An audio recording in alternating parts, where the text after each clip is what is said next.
ಸಮಯದಲ್ಲಿ ಒಪ್ಪಿಕೊಂಡಂತೆ ಪಾಕಿಸ್ತಾನದ ಶರೀಫ್ ಇಸ್ಲಾಮಾಬಾದ್ ಮತ್ತು ಭಾರತದ ಮುಂದಿನ ಏಕೈಕ ಮಾರ್ಗ ಅಂತ ಅಂದರೆ ಮಾತುಕತೆಯಿಂದ ಮಾತ್ರ ಸಾಧ್ಯ ಅಂತ ಹೇಳಿದರು. ಹೀಗಂತ ಪಾಕಿಸ್ತಾನ ಪ್ರಧಾನಿ ಶಹಬಾಜ್ ಶರೀಫ್ ಹೇಳಿದ್ದಾರೆ. ಜಮ್ಮು ಮತ್ತು ಕಾಶ್ಮೀರ, ಲಡಾಖ್ ಕೇಂದ್ರಾಡಳಿತ ಪ್ರದೇಶಗಳು ಹಿಂದೆಯೂ ಕೂಡ ಇದ್ವು, ಈಗಲೂ ಇದೆ ಮತ್ತು ಶಾಶ್ವತವಾಗಿ ಇರುತ್ತದೆ.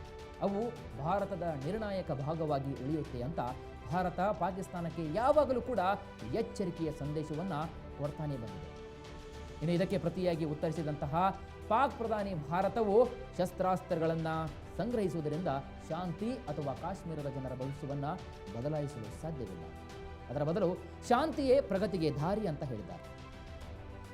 ಇತ ಪಾಕ್ ಆಕ್ರಮಿತ ಕಾಶ್ಮೀರ ಅಂದರೆ POK ಪ್ರಧಾನಿಯನ್ನ ಅನ್ವರುಲ್ ಹಕ್ ಅವರು ಪಾಕಿಸ್ತಾನವು ಕಾಶ್ಮೀರಿಗಳ ಅಂತಿಮ ತಾಣವಾಗಿದೆ, ಕಾಶ್ಮೀರ ಸಮಸ್ಯೆ ಬಗೆಹರಿಸುವವರೆಗೆ ಶಾಂತಿ ಸಾಧ್ಯವಿಲ್ಲ ಅಂತ ಕೂಡ ಹೇಳಿದ್ದಾರೆ.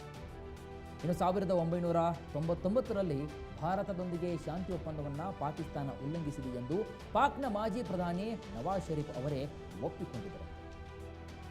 ಭಾರತವು ಕೇವಲ ಶಸ್ತ್ರಾಸ್ತ್ರಗಳನ್ನು ಸಂಗ್ರಹಿಸಿದರೆ ಕಾಶ್ಮೀರದ ಜನರ ಹಣೆಬರಹ ಬದಲಾಗುವುದಿಲ್ಲ ಅಂತ ಹೇಳಿದ್ದಾರೆ. ಇನ್ನು ದೆಹಲಿಯಲ್ಲಿರುವಂತಹ ಸ್ವಲ್ಪ ಬುದ್ಧಿವಂತರಾಗಬೇಕು ಹಾಗೂ ಶಾಂತಿಯೇ ಪ್ರಗತಿಗೆ ದಾರಿಯಾಗಬೇಕು ಅಂತ ಪಾಕ್ ಪ್ರಧಾನಿ ಶಹಬಾಜ್ ಶರೀಫ್ ಹೇಳಿದ್ದಾರೆ. ಇದಷ್ಟೇ ಅಲ್ಲದೆ ಕಾಶ್ಮೀರದ ಜನರಿಗೆ ಸ್ವಯಂ ನಿರ್ಣಯದ ಹಕ್ಕು ಸಿಗುವವರೆಗೂ ಕೂಡ ಪಾಕಿಸ್ತಾನ ತನ್ನ ಅಚಲ ನೈತಿಕ ಮತ್ತು ರಾಜತಾಂತ್ರಿಕ ಮತ್ತು ರಾಜಕೀಯ ಬೆಂಬಲವನ್ನು ನೀಡುತ್ತಲೇ ಇರುತ್ತದೆ. ಹಾಗಾಗಿ ಕಾಶ್ಮೀರ ಸಮಸ್ಯೆಗೆ ಏಕೈಕ ಪರಿಹಾರ ಅಂತ ಅಂದರೆ ವಿಶ್ವಸಂಸ್ಥೆಯ ಭದ್ರತಾ ಮಂಡಳಿಯ ನಿರ್ಣಯದ ಅಡಿಯಲ್ಲಿ ಪಾಕ್ ಪ್ರಧಾನಿ ಶಹಬಾಜ್ ಶರೀಫ್ ಹೇಳಿದ್ದಾರೆ. ಅಲ್ಲಿ ಆ ಒಂದು ಭದ್ರತಾ ಮಂಡಳಿಯ ನಿರ್ಣಯದಲ್ಲಿ ಸ್ಪಷ್ಟವಾದಂತಹ ಉಲ್ಲೇಖ ಮಾಡಿದ್ದಾರೆ. ಈ ನಿರ್ಣಯದ ಅಡಿಯಲ್ಲಿ ಸ್ವನಿರ್ಣಯದ ಹಕ್ಕು POK ಜನರಿಗೆ ಕಲ್ಪಿಸಿ ಕೊಡಬೇಕು ಅಂತ ಕೂಡ ಬಲವಾಗಿ ಒತ್ತಿ ಹೇಳಿದ್ದಾರೆ.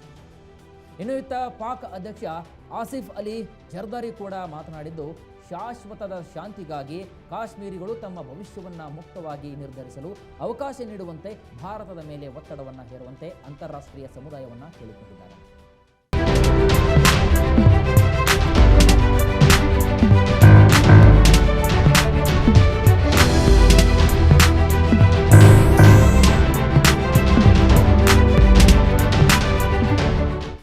ಇನ್ನು ಇಷ್ಟೆಲ್ಲ ಮಾತನಾಡಿರುವಂತಹ ಪಾಕಿಸ್ತಾನಕ್ಕೆ ಭಾರತವು ಕೂಡ ಬಂದೂಕಿನಿಂದ ಹೊರಬರುವಂತಹ ಗುಂಡುಗಳ ಸದ್ದಿನಂತೆ ತಿರುಗೇಟು ನೀಡುವ ಮೂಲಕ ಫೈರ್ ಮಾಡಿದ್ದಾರೆ. ವಿಶ್ವಸಂಸ್ಥೆಯ ಸಾಮಾನ್ಯ ಸಭೆಯ 79ನೇ ಅಧಿವೇಶನದ ಸಾಮಾನ್ಯ ಚರ್ಚೆಯಲ್ಲಿ ಶಹಬಾಜ್ ಶರೀಫ್ ಅವರು ಜಮ್ಮು ಮತ್ತು ಕಾಶ್ಮೀರದ ವಿಷಯವನ್ನು ಎತ್ತಿದ್ದಕ್ಕೆ ಪ್ರತಿಕ್ರಿಯೆಯಾಗಿ ಭಾರತ ವಿಶ್ವಸಂಸ್ಥೆಯ ಸಾಮಾನ್ಯ ಸಭೆಯಲ್ಲಿ ಪಾಕಿಸ್ತಾನಕ್ಕೆ ಮುಟ್ಟಿ ನೋಡಿಕೊಳ್ಳುವ ಹಾಗೆ ಉತ್ತರ ಕೂಡ ನೀಡಿದ್ದಾರೆ.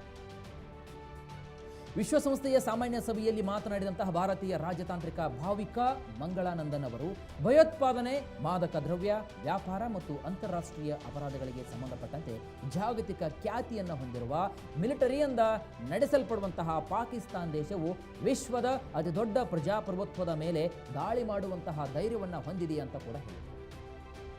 ಇನ್ನು ಜಗತ್ತಿಗೆ ತಿಳಿದಿರುವಂತೆ ಪಾಕಿಸ್ತಾನವು ಕೂಡ ತನ್ನ ನೆರೆಹೊರೆಯವರ ವಿರುದ್ಧ ಗಡಿಯಾಚೆಗಿನ ಭಯೋತ್ಪಾದನೆಯನ್ನು ಕೂಡ ಅಸ್ತ್ರವಾಗಿ ದೀರ್ಘಕಾಲ ಬಳಸಿಕೊಂಡಿದೆ.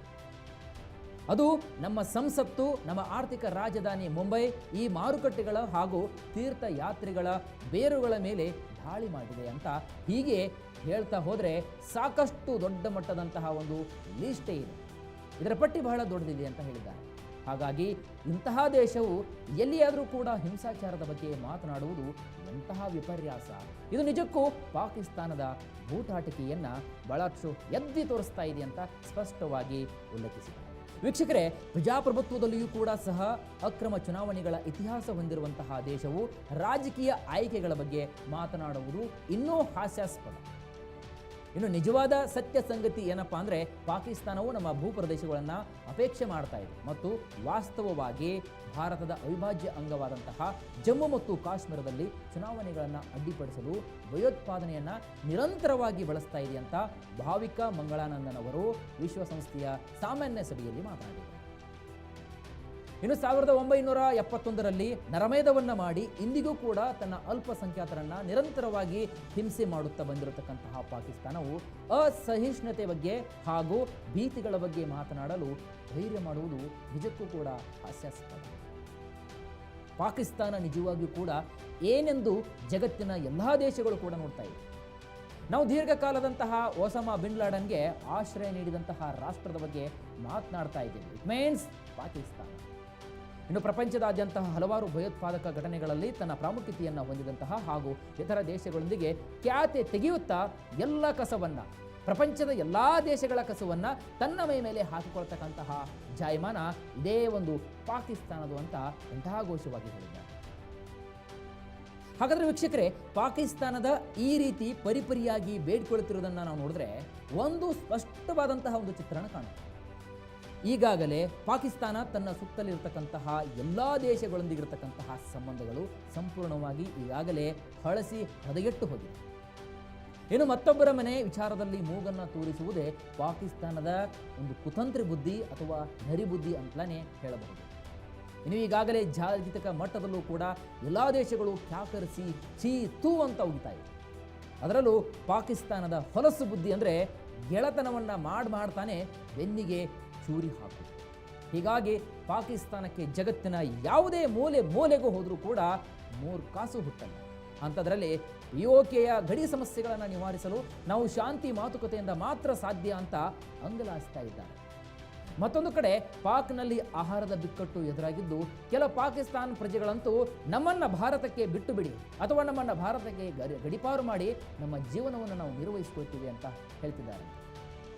ಅದಕ್ಕೆ ಹೇಳೋದಲ್ವಾ ವೀಕ್ಷಕರೇ, ಮಾಡಿದ್ದುಣ್ಣೋ ಮಾರಾಯ, ಶಂಕದಿಂದ್ರೆ ಬಂದರೆ ಮಾತ್ರ ಇಂಥವರಿಗೆ ತೀರ್ಥ ಅಂತ. ಇದಾಗಿತ್ತು ಇವತ್ತಿನ ವಿಶೇಷ. ಮತ್ತಷ್ಟು ಇಂತಹ ವೈವಿಧ್ಯಮಯ ಸುದ್ದಿಗಳಿಗಾಗಿ ನೋಡ್ತಾ ಇರಿ ವಿಶ್ವವಾಣಿ TV.